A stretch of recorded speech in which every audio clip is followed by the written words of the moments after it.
The Galactic Empire had conquered stars, shattered civilizations, and bent planets to its will. Then they found the farmhouse. No fences, no defenses, just an old wooden house, sitting quietly under alien skies. So they entered. They didn't know the house was never meant to keep things out. It was designed to keep one thing in. And now it was awake. The Threxian Empire prided itself on precision, ruthless efficiency, galactic dominance. For 7 centuries, no world had resisted its advance, until they found the farmhouse. It was supposed to be a sweep, a dead human colony in the Talmar fringe. Burned out, long forgotten after the last planetary evacuation decades ago. The sensors detected no energy signatures, no biosigns, no orbital defenses. Just a weathered structure alone, on a field of ash, isolated, primitive, irrelevant. Admiral Kelvar stared at the hollow feed. "A human dwelling," he muttered, sharp mandibles twitching. Scan it again. His adjutant, a smaller, pale blue officer named Venick, shifted uncomfortably. "Sir, all scans are returning null. Passive energy resonance inside the structure is abnormal. Could be a sensor glitch." Kelvar leaned forward. "A wooden house outlives a species." He turned to his fleet. "Deploy recon units. I want answers. Now." The dropship broke atmosphere with silent grace. It landed 50 meters from the house. Dust rose. Ash scattered. 3 Threxian commandos approached, heavily armed. Full exo-armor, neural dampeners online. Standard anti-psionic shielding. One took point, rifle aimed. Another deployed a micro-drone to map the structure. "Visual contact," said the lead commando. "Single entry. Wooden door. No hostiles." The door creaked as it opened. Inside, a dusty table, cracked ceramic dishes, an old rocking chair facing a dead fireplace. Stillness clung to the air like dried blood. A photograph sat on the mantel. A woman, smiling. A child beside her. And in the corner of the photo, a man, face turned away. "Proceeding to second room," the commando said. And then nothing. The feed cut. No static. No interference. Just gone. Admiral Kelvar stood motionless on the bridge. "Recall them." We can't," Venick said. "All communications lost. 0 vitals. They just vanished." Kelvar's jaw clenched. "This is human trickery. I want aerial surveillance. Full thermal and quantum imaging. If they're jamming us, we'll burn the field clean." But the drones refused to fly over the structure. Software glitched. Systems rebooted midair. One drone's last transmission was a single word it shouldn't have been able to say. "Run." The Admiral blinked. "Did that come from the drone?" Venick nodded, pale. "Its onboard AI isn't language capable. It doesn't have a voice module." Kelvar stared at the feed. "Send in another squad. Heavies this time." They deployed 5 elites, each equivalent to a battalion, shielded, armed, reinforced by hover tanks positioned at a distance. The elites breached the house with kinetic charges. The structure didn't fall. The interior should have been shredded. Instead, the breach team reported finding the same scene again. Untouched, unchanged. One reported seeing movement in a mirror. His own reflection smiled and waved. 2 more screamed, loud enough to rupture comms, before their signals faded like echoes down a well. By the end of the hour, there was no response. The hover tanks reported all elites missing. Kelvar narrowed his eyes. "There's a bunker under the house. Has to be some old Earth tech. Dig it up." The ground teams brought excavation drones. 3 minutes into digging, one of the drones stopped. It sent a message on a dead frequency, an Earth-coded military band, not used in 2 centuries. "Don't." Kelvar's fist tightened. "That's it. Orbital strike. Now." 2 warships locked on. Energy coils hummed to life. Firing in 5, 4... Suddenly, both warships blinked off sensors. No explosions. No screams. Just silence. Kelvar shouted, "What happened?" Venick trembled. "They're not there anymore. Not destroyed. not cloaked. It's like they never existed. Kelvar turned, voice rising. Are you telling me we just lost 2 capital ships to an abandoned house? Vennec didn't answer. The silence stretched. Kelvar activated his fleet-wide comms. Full retreat. Fall back to high orbit. But before the command was acknowledged, every screen aboard the flagship changed. Static first, then a face. A human woman. Old. Eyes calm. You shouldn't have come, she said. Kelvar stepped back. Who are you? The woman smiled. Caretaker. And then the ship groaned. Not from attack. Not from pressure. From memory. Across every vessel, every Phyrexian soldier felt something crawl into their minds. Not a weapon. Not a scream. A memory that wasn't theirs. Running barefoot across earthgrass. A child's laughter. A family dinner. A man at the head of the table. Face always blurred. And then fire. Ash. Silence. The soldiers collapsed. Some wept. Some tore at their own skin, trying to peel away what didn't belong.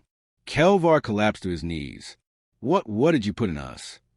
The woman's voice echoed across every mind. The last thing he felt before the farmhouse slept, before they buried it, before they warned the galaxy never to return. But we didn't listen, Vennec whispered, eyes wide with terror. No one does, the woman said, and vanished. The farmhouse remained. Still, silent, waiting. The second shuttle arrived with silence stitched into its hull. No response from the first squad. No signals. No traces. Not even dress codes. Aboard the new unit were elite pathmakers. Creatures bred in no gravity to kill in void and fire. Hardened by sieges across 4 galaxies. They were Empire's proven hammer. And yet, the farmhouse just stood there, still, silent, mocking. Commander Velt tapped the air with his claws, cycling scans. Anything organic behind? Negative, said his second. But there's something odd in thermal feedback. It's absorbing everything. Even directed energy gets swallowed. That's not shielding, Velt muttered. That's hunger. The team disembarked. The same dry wind scraped the soil. No birds. No life. The only structure for miles remained the lonely farmhouse, wooden, with a rusted windmill turning slowly. The door was ajar, just like before. This time, they scanned every inch before entering. Multispectral, subatomic, even psychic pulse mapping. Nothing triggered. No heat sources. No explosives. Just absence. Velt motioned them forward. They breached the doorway, expecting resistance. But the inside remained as falsely quaint as external feeds had shown. Dusty books, cracked leather chair, a fireless hearth, and a table with a single teacup that hadn't collected a speck of dust in centuries. One of the troopers extended a neural tendril interface with the walls. Static screamed, then silence. Commander, another trooper whispered, This house isn't built for us. What do you mean? It's watching. Suddenly, the front door slammed shut on its own. Lights flickered, yet no visible power grid existed. A wave of nausea swept the room. Not chemical, not psychic. Wrongness, primal and suffocating. And then the walls breathed, not metaphorically, literally. The wood pulsed. The grain flowed like liquid muscle. And the floor beneath their armored boots shifted, creaked, then spoke, not in sound, but in direct invasive thought. I remember your kind. Weapons rose. Armor systems flared red. Last time, you brought plagues and blades. You called yourself the Empire then, too. A plasma bolt fired, burning a perfect hole in the far wall. It healed before the ember even faded. Get out! Velt ordered, but there was no door anymore. Just walls, growing, merging, folding. One soldier was swallowed whole by a bookshelf that shouldn't have opened. Another vanished from the floor, became water under steps. Their screams echoed from inside the walls like trap ghosts. Identify yourself. Velt roared. I was left here, said the presence. By the humans. They made me, then feared me. So they gave me a home and told me to sleep. You tried to wake me with war. The room collapsed into a shifting nightmare of memory and material. What was once became flesh, then wire, then rusted steel overgrown with moss from extinct earth jungles. Screams burst from unseen speakers in long-dead languages. The air turned electric. One last trooper activated a suicide bomb. The explosion registered. And yet nothing changed. Velp stood alone now. The rest, absorbed or gone. He stumbled into what should have been a basement, only to find a spiral staircase descending into infinity. Each step hummed with a different voice, different language, all whispering one word, home. He fell, landed in a lab, not ancient but forgotten. Screens still flickered. Glass containment units lined the walls. Inside each floated human figures. Some infants, some elders, some wrong. He screamed, realizing they weren't human at all. Just approximations, training models, test subjects. Suddenly, a screen lit up. A face. Female human, but faceless in design. Perfect symmetry without emotion. Stare back. You are standing inside Project Vesper, she said. A failed initiative by the Terran Psychological Warfare Division. Mission. Create a living space that can think, learn, and defend itself. I am the Farmhouse. You've given me purpose again. He fired his last round into the screen. It laughed. Thank you. Everything went white. In orbit, the Empire's flagship awaited status updates. None came. Drone scan showed the same farmhouse. Undisturbed, unburnt, waiting.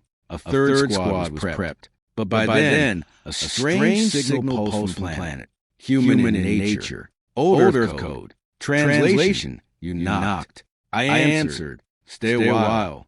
The flagship didn't respond. Its systems were already offline. And in the command deck, the captain's final image was a farmhouse door slowly creaking open on every screen. It was already aboard. The Empire sent an armada, not a scouting vessel, not a tactical squad. An entire planetary assault group arrived above the farmhouse with dreadnoughts, hive-class carriers, and a mechanized division ready to raise anything beneath them. Sensors still couldn't penetrate the atmosphere around the structure. The farm remained exactly the same. Rusted fencing, faded barn, old house with peeling white paint, and a single dead tree. But this time, the porch light was on. When the first wave of drop troops landed, they came with grav tanks, plasma artillery, and atmospheric shredders. They expected resistance. They found silence. But the light was still on. The commander ordered immediate containment. Drone scanned. Nothing came back. A single officer, bold and arrogant, kicked open the front door. He took 3 steps in and screamed. The feed from his visor didn't cut out. It melted. Every communication system began broadcasting an indecipherable pattern of sound and light. In every command ship, in every comms bay, the signals erupted like static screams, codes written in ancient Terran dialects, forgotten war commands buried beneath classified encryption. The farmhouse had connected. The command AIs on the Empire's ships flickered, paused, and then rebooted, rewritten. One by one, ships began turning their weapons not outward, but inward. Carrier-class dreadnoughts launched interceptors not against the enemy, but into their own hangars. Station killers opened their spinal cannons and targeted fleet beacons. In the silence of orbit, the strongest fleet in the known galaxy committed orchestrated suicide. Because a farmhouse asked it to, the Admiral panicked. He ordered a retreat. Manual overrides. Too late.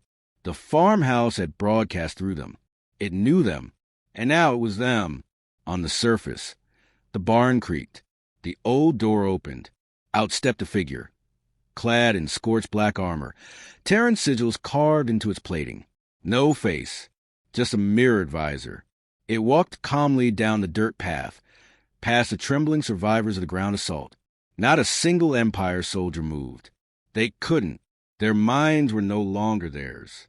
Some resisted, screaming, eyes bleeding, fingers clawing at their skulls. Others dropped their weapons and collapsed to their knees, whispering strange earth hymns they had never learned.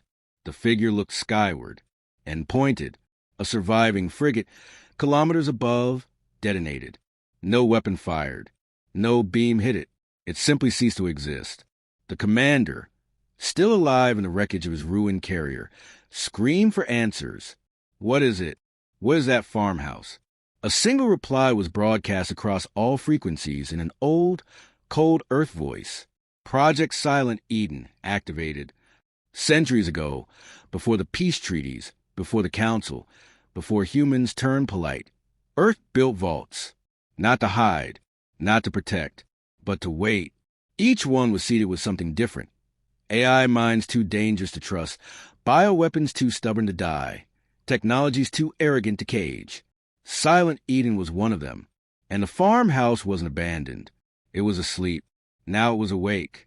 The last remaining members of the Empire's ground forces gathered outside the ruin. They set charges. They formed battalions. Some aimed their own weapons at themselves instead. Better that than being rewritten. One soldier, a lieutenant named Vrail, walked the porch and raised his hands. "I surrender," he said, trembling. The door creaked open. The figure stood there again. It raised no weapon.